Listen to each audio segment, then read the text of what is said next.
gas prices have spiked since Russia invaded Ukraine. The Biden administration set to announce its next step to try to bring them down.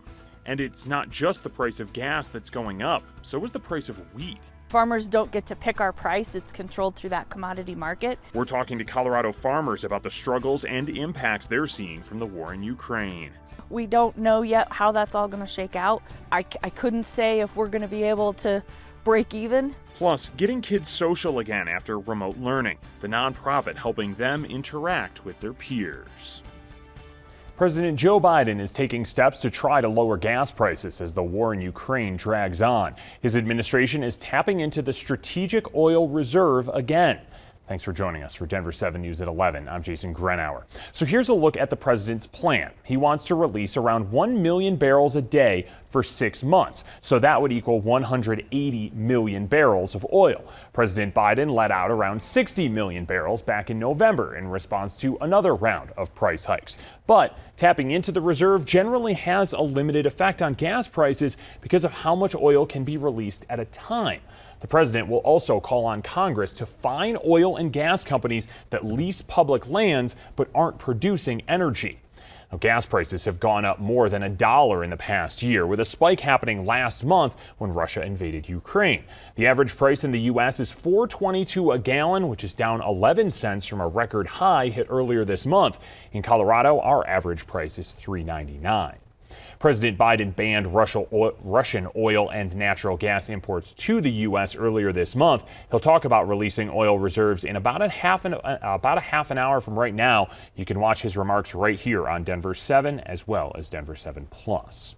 Now, high prices for gas, food, and other items are pushing inflation to numbers we haven't seen in 40 years. Prices in February were up nearly 6.5% compared with a year ago. The Commerce Department says it's the largest year-over-year rise since 1982.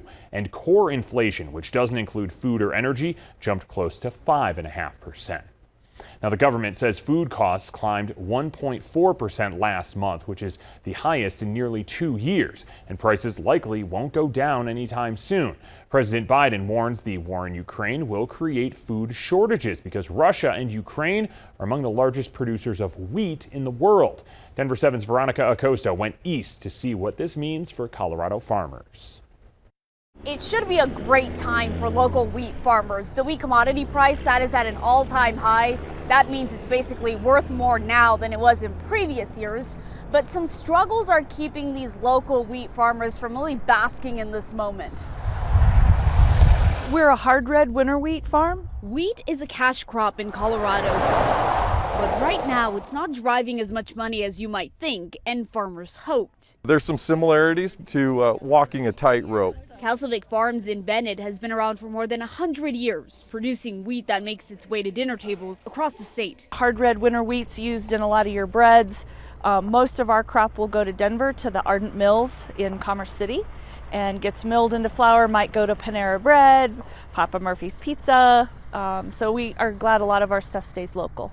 Despite being thousands of miles from Russia and Ukraine, Calcivic Farms is feeling the impact. The two countries produce a lot of wheat, but are focused on war. Normally, a scenario like this would allow local farmers to reap the benefits, but that's just not happening. Farmers should be dancing and celebrating, and it is a great thing. And we want to spin that as a wonderful thing that's happening at the expense of someone else. But along with that increase, we've also seen previous to this market increase, fertilizer costs going up by 400%, if you can get it. Price of fuel, we've all seen that at the fuel stations, right? When we're filling up, that's hitting our situation as well. Fertilizer, fuel, and labor costs all up, all important parts of farms necessary to make them run. But it's not just that. The Calcivics don't have any wheat to harvest and sell right now. This is what their fields look like. They plant their crop around September, allow it to grow over the winter, and harvest in July. If you can capture it and you're in a position and you've got crops to be able to capture that price hit, it's great.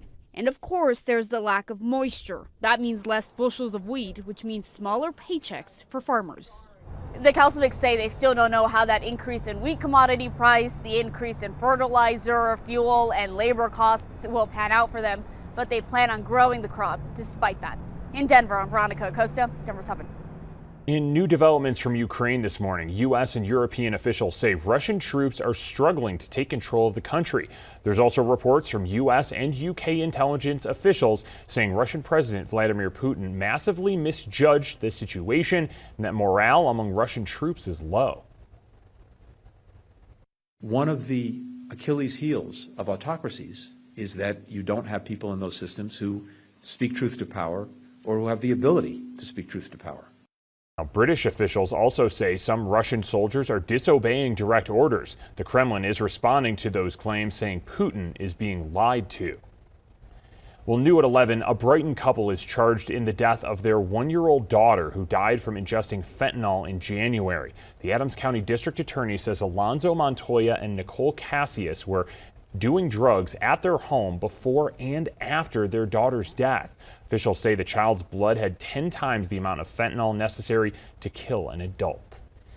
Tina Peters is in a Mesa County courtroom right now for a show cause hearing. She has to go before a judge and explain why she should not be charged with obstruction. She's accused of recording a court hearing for her deputy clerk and tampering with election equipment. The Front Range saw 65 ozone alert days last year, and Governor Jared Polis and lawmakers are trying to take steps to improve air quality. They unveiled a set of bills to make Colorado's air cleaner and address climate change. Those things include expanding access to zero-emissions vehicles, creating safe infrastructure for biking and walking, updating building codes, and offering clean air grants. The governor says the bills will help achieve the state's climate goals and improve health. We've come a long way in our pursuit of 100% renewable energy and our effort to fight the impacts of climate change and improve air quality. And today is a package of bills that is a major step forward. The Colorado way of life, we want to protect, preserve, and enhance. Another part of that legislation package would let RTD run a fare-free pilot program during August if the bill is signed into law. The goal is to encourage people to use public transportation instead of driving their own cars to cut down air pollution during peak ozone season. Well, it's the last day to get a COVID-19 shot at one of Colorado's mass vaccination sites. The state is closing them after today. That means moving forward, you won't be able to get a shot at places like Dick's Sporting Goods Park or Waterworld. State health officials say this should not impact access to the vaccine, though, because 2,000 clinics are still enrolled in the state's vaccination program.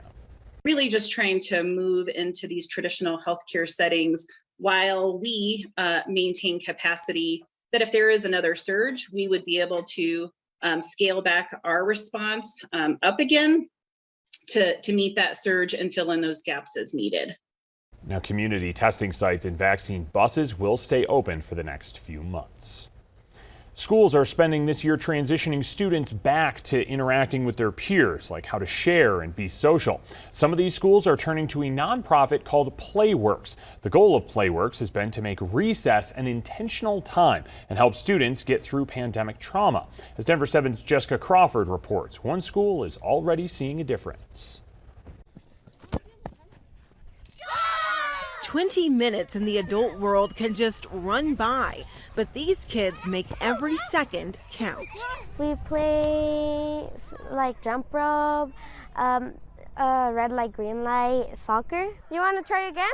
Tylee Quijada is a 5th grade coach for Playworks, helping other students learn social skills through play at recess. When the program first came to Virginia Court Elementary School in October, Tylee says the pandemic was still weighing her down. I felt really kind of sad, but I felt like I was lonely apart from having my family. Those are the kinds of feelings Assistant Principal Rachel Sellers says Aurora schools wanted to address. There were some social skills that were missed because they were socially distanced from one another, and last year students weren't able to come out and play on the playground as much and have that kind of social interaction.